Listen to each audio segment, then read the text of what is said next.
These are 3 things to do if you're a Gartner employee and you are looking to retire in the next 5 years.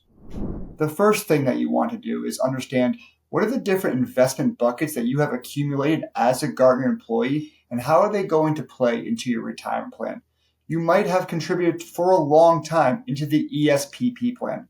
You want to understand, what does this represent as a total percentage of my savings? It's very normal to see, working with Gartner employees for a long time now, that they have a heavy concentration, or some people do, as a result of the stock doing what it's done over the last 20 years. That ESPP plan, the value of it, now represents a significant portion of their total savings leading into retirement. Are you comfortable with the risk that that brings into your plan? Are there things that you need to be doing with it leading into retirement from a tax perspective to downsize that position, create more of a conservative bucket in your retirement that you can specifically earmark for income once you retire? One of the things you want to look at after that is your 401k plan, right? This is probably the primary driver of where you've been saving assets into from a retirement perspective for your entire tenure at Gartner and before that. What are the things you could do leading up to retirement? Once you're over 50, you can do what's called a catch-up contribution, an additional $7,500 per year.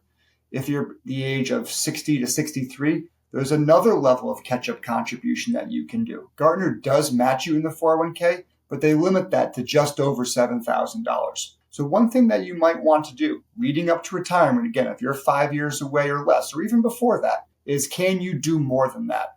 We've done several videos about what we call the mega backdoor Roth 401k strategy, where you can go up into $70,000 of total contributions, including the Gartner match, through the after-tax contributions section inside your 401k. When you log into your Fidelity Net Benefits page and you go to contributions, you'll see a traditional pre-tax slot, a Roth slot, and then an after-tax slot. So if you add up your pre-tax contributions, including your catch-up contribution, add in Gartner's match, the difference between $70,000 or $77,000 if you're over the age of 50, and above that if you're 60, 61, 62, 63, that difference, that can be put in as after-tax contributions, which you can then convert inside your plan to your Roth bucket.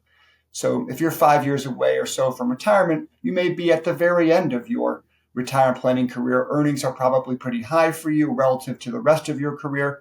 This might be a good time to stuff a few extra dollars away in anticipation of this next chapter of your life. The other thing you want to be looking at is your RSU plan. If you are offered and have been offered RSUs as a part of your compensation through the company. A key consideration to understand about RSUs is, what is the vested amount that you have? What are the unvested shares that you would forfeit if you did retire, right? That's a big deal. RSUs are given to enhance retention, tie people to the company, tie people to the performance at the company. If you're getting RSUs, you're at a level in the company that they really want to retain you. They really want to tie your performance along with the performance of the company, and RSUs is a normal way that companies are doing that. But you're always going to be looking at those unvested shares rather, and saying, if I retire then, I'm going to give up these shares. But each year they're going to continue to give you more and more RSU shares. No matter when you push your retirement date to, there's going to be a block of shares that are unvested and you will likely forfeit. Not always, but likely. So understand what that bucket looks like. So what are these things that you could be doing in advance of retirement to set yourself up for success when you eventually pull the parachute and start that next chapter? The second thing you want to do leading up to retirement as a Gartner employee is start understanding, now that you've identified what these different buckets are that you have, how are you going to turn them into sustainable retirement income? And then how are you going to align the actual investments inside those accounts to meet the sustainable income need that you have? When I say sustainable income need, I'm talking about how much can you take out, how much can you safely withdraw from your savings to replace the paycheck that you're no longer getting any more from the company. And that's a transition that's really difficult for people sometimes. You've been working and saving for 30, 40, 50 years. And now you're at the stage of life where the paychecks are not coming in anymore and you have to start taking money out. So how do we do that? Once you've identified these are the different financial assets that I have, you can start by looking at a 5% distribution rate. 5% distribution is higher than the standard 4% distribution rate. It may not sound like a big difference, but it means you're getting 25% more income from your savings every year. Think about what you can do with an extra 25% on your income each year in retirement. More trips, more experiences, more time with grandkids, house upgrades, whatever it is that it means to you. But if we're going to have a 5% distribution, we have to have some rules. We want to set up guardrails, 20% above and below your starting value, to give you some parameters that you will have to change your distribution around if you breach either that upper guardrail or the lower guardrail. Let's use an example and talk about the lower guardrail. If, for example, your distributions and market decline cause your portfolio value to go below that lower guardrail, you need to be proactive and temporarily reduce your monthly distribution by roughly 10%, or reduce your max distribution by 10%, because maybe you're not taking the max available that your savings allows for. So by being proactive, reducing that distribution and allowing your money to come back before you bump yourself back up, taking that stress off your portfolio when times are really tough because of markets or overextended distributions, that helps enormously to make sure that you preserve your pile of savings throughout the duration of your retirement, which could be, again, a 20, a 30, a 40-year period. People are living a long time and retiring sooner.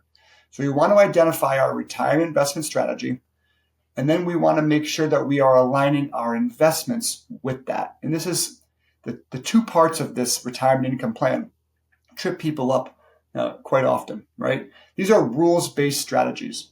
I promise you, this is not Brian's, hunch of the week. I didn't come up with this in the shower this morning. This is hard research, back-tested, widely written about, and academically tested retirement distribution planning.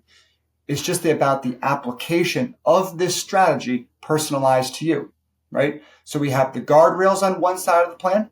The next thing we need to do is align your investments with those guardrails. So typically what we want to do is look at, through financial planning, what do we expect you to spend in the first 5 years of retirement? Whatever that number is, some of it's going to be made up from a pension or Social Security if you have those, or from previous employers, or if you're old enough to collect your Social Security. And there's going to be a delta between what your income sources are from sources like that, if you have rental income as well, and then what you require from an expense standpoint. That delta between those two numbers, that's going to have to be withdrawn from financial assets, right? So let's look at what are the next 5 years of distributions from your savings look like. Let's add up those numbers. Whatever that number is, we want to have at least that amount of money in a low volatility, also low growth, but low volatility investment bucket. That's really, really key, right? Because this is specifically where we are going to go to select. This is what we're selling to create the cash that you need, right? We want to make sure that all of the cash requirements that we expect you to have, they're not invested in growth assets that have a lot of volatility to it, like stocks or your ESPP plan asset would. We want to be prepared, and just in case the market's really not so good for the first year of your retirement, the second, the third year, if that happens, that can put a lot of pressure and stress on your plan. So we want to earmark and silo out well in advance of retirement. This is where the money's going to come from. The rest of the money can stay invested for growth. It needs to. That means stock. It'll have more volatility, but significantly higher, or has had significantly higher growth rates than cash and bond assets over the last 15 years. So those assets, while more volatile, we need to give them what they need to do well, and that is time. So the short-term bucket and the long-term bucket both have a really critical part of building out a retirement income plan. They each have their pros and cons, of course, but paired together, they make a really strong combination along with the retirement income guardrails. Now, specifically when you're at Gartner, most people have a lot of their 401k savings invested in these target date funds. The target date fund, the structure of it in general, does not allow you to have the short-term and the long-term bucket, because you can't intentionally select, I want to sell this asset inside my target date fund to create the cash. It only allows you to sell just shares of the target date fund, which means you're selling everything proportionally. So if markets are really depressed and you're selling shares of your target date fund, you're selling shares of stock at really crummy prices because you're forced to. You have no other option, right? The target date is just one ticker symbol, but it owns everything inside of it. A lot of times they get too conservative too early. Vanguard is the provider for Gartner. The total bond market index is the large holding that you'll have in there as you approach retirement. And as I filmed this video in the summer of 2025, that's had a negative 4+% total return over the last 5 years.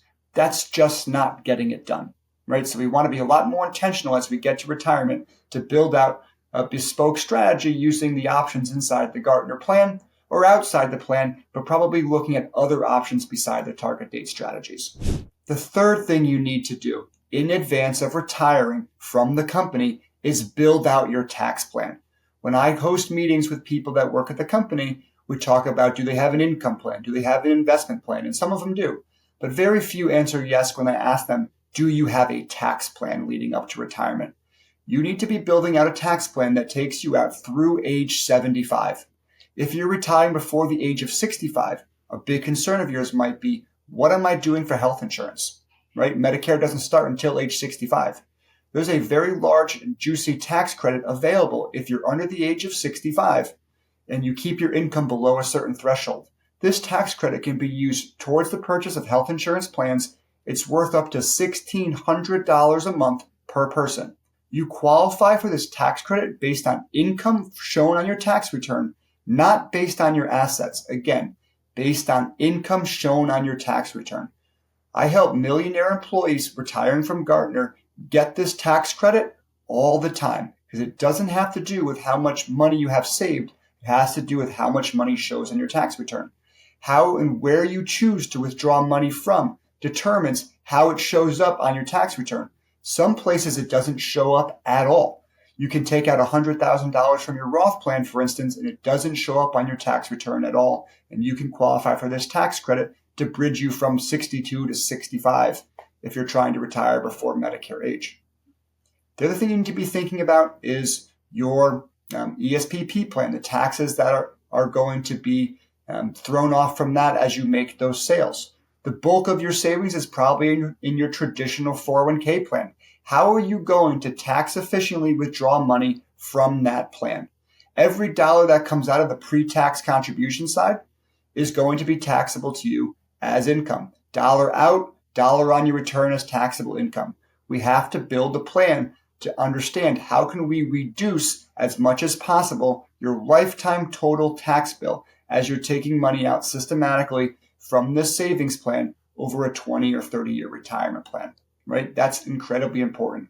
When you get to the age of 73 or 75, if you're born 1960 or later, you're going to have to take required minimum distributions. They push this money out to you whether you want to or not, right? So for a lot of people, those forced distributions can push them into higher tax brackets. It can cause their Medicare Part B premiums to go higher. A lot of people think they just pay a set price for Medicare Part B. That's wrong. The price you pay for Medicare is based on what your tax return says your income was from 2 years ago.